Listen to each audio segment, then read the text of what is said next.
cubed steak was on sale from the grocery store, and so was canned vegetables. So I'm going to show you this simple chicken fried steak meal I grew up on. This is going to be good. Okay, so I'm working with a pack of 6 cubed steaks. I'm going to season with some garlic powder. I'm eyeballing here some onion powder. I'm just going to shake that on. Next, what I'm going to do is add some salt. I'm also going to use this original all-purpose blend seasoned salt and some cracked black pepper. I'm going to shake that on. I'm going to give everything a flip, repeat all of the seasonings and spices, and that's how I'm going to season this. You can season however you like. Growing up, I remember some people would just do salt and pepper, they throw in garlic powder, or just use Lowry's. It just depends on what you have. Okay, so I'm going to take 1 large egg, and I'm going to crack this right into this measuring cup. You could use a bowl. And here I'm going to add maybe like 3/4 of a cup of milk. Again, I'm kind of eyeballing things, and I'm just going to combine and mix this well. And I'm going to pour this over all of the cubed steaks and let it hang out until I need it. The cubed steaks are really cold, so doing this and leaving it on the counter for like 20 minutes helps to take the chill off. It'll give you a more even cook when your meat is kind of like at room temperature. If I put it in my fry pan really cold, it won't cook as evenly. So I'm just going to combine and coat this very well. And like I said, season to your heart's content. I just kind of eyeballed things today. Okay, so I'm going to peel some russet potatoes because I'm going to make mashed potatoes. I had potatoes to use, so that's what I'm going with. I'm going to be honest, if I had instant mashed potatoes, you better believe that's probably what I was going to use. I love to just use things in my pantry, budget, couponing, things on sale that sort of predicts what I'm going to make for the week. It just depends what's on sale, what things I can kind of save money on.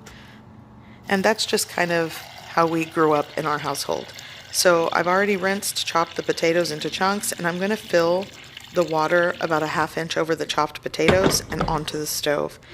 I'm going to opt to use a tablespoon of chicken bouillon powder into the boiling water instead of salt. Do what you like. Okay, going on, I'm going to cover with a lid, let that boil until fork tender. In the meantime, I'm working on the dredge for my cubed steaks because, you know, I'm making chicken fried steak. I have probably 1.5 cups to 2 cups of all-purpose flour. I'm going to shake in some onion powder. I'm also going to add some cracked black pepper and some salt. I'm not really going to over salt the dredge because I seasoned the meat very well. You don't want to like have super salty meat, or maybe you do. It's up to you. Like I said, taste, seasonings, and preferences are up to you. So I'm going to just combine this well, and that is the dredge. Here in my cast iron skillet, I'm going to fill it up to maybe like 3/4 inch of cooking oil. I have it on. You want to preheat. And now what I'm going to do is take my cubed steak, my seasoned, and I wouldn't say it's battered. It's more like the wet cubed steak, and I'm going to coat it in the dredge. And because I'm filming, and I know a lot of you are like, just get a stand, but I'm holding my camera here, but I'm going to dredge it on both sides. You want to use the wet hand, dry hand method. That makes things less messy, but I'm just using it with one hand and just getting clumps of flour on my fingertips. Clean hands though. Okay, so I'm going to do 2 at a time because that's the size cast iron skillet that I'm using. Some of you, if you have like a deep fryer, go for it. Deep fry your chicken fried steak. You're literally frying it like chicken, which is where the name comes from. And actually, I believe the origin of chicken fried steak, well, at least here in Texas, I'm sure other states do this, but it stems from schnitzel. So there's that. Okay, going into my preheated cooking oil, and I'm going to fry this on each side. I'm going to do like 4 minutes on each side. You don't want to overcook the meat, but I like well done meat, so you got to watch it. So I'm going to let that cook and make sure everything's submerged there in the fry oil. And there you go. So my potatoes, I need them to boil a little bit more, so I'm going to crank up the heat on these. Like I said, cook your potatoes until fork tender. And now what I'm going to do is give these chicken fried steaks a flip. And I love to make chicken fried steak with cubed steak because that is kind of like a cheaper pack of meat to buy. But if I have like thinly sliced like milanesa meat, I'll use that as well. And I want to show you when they're done, I'm going to place them on this baking sheet with paper towels. And that is that. These are cooked, crispy, and chicken fried to perfection. And I'm just going to repeat the process.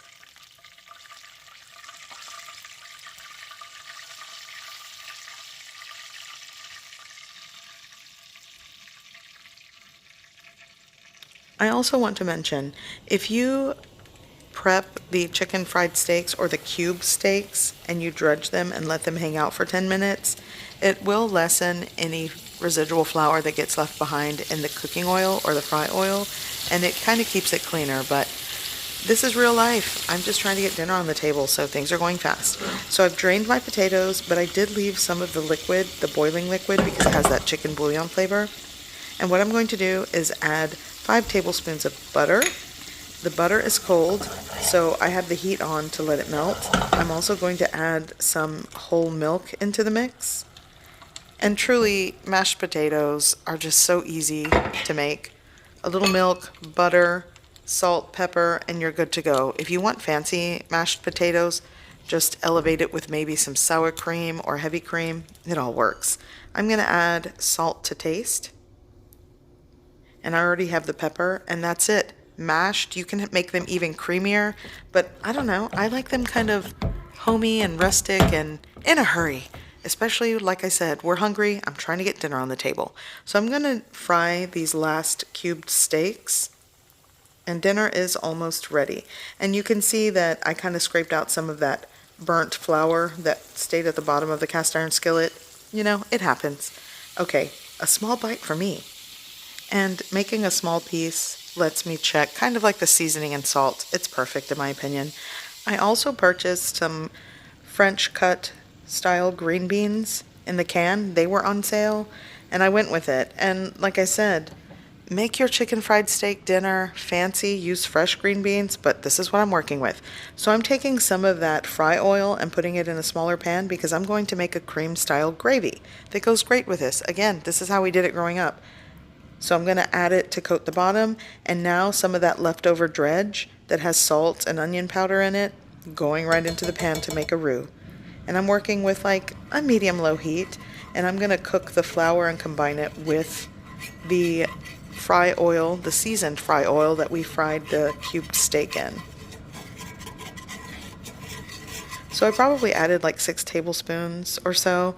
I'm going to add like 2 cups of whole milk to go into the pan, and you want to add it little by little and just make sure you're continually whisking and stirring to remove any lumps that are created when you combine the whole milk and the roux. So a good ratio of whether you're using butter or the fry oil, it's sort of like equal parts oil to flour.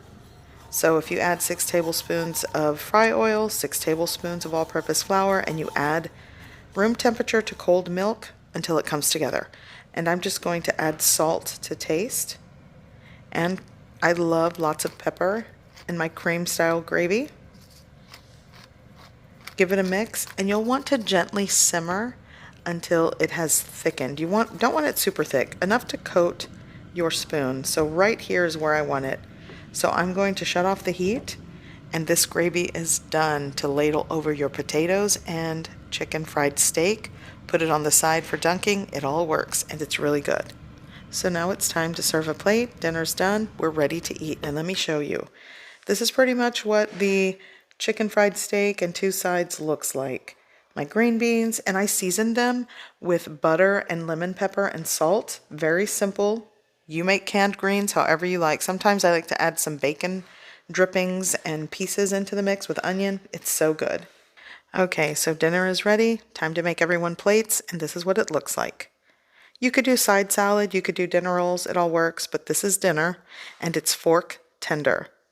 So I hope you give this recipe a try. I hope you like it, and thanks for watching.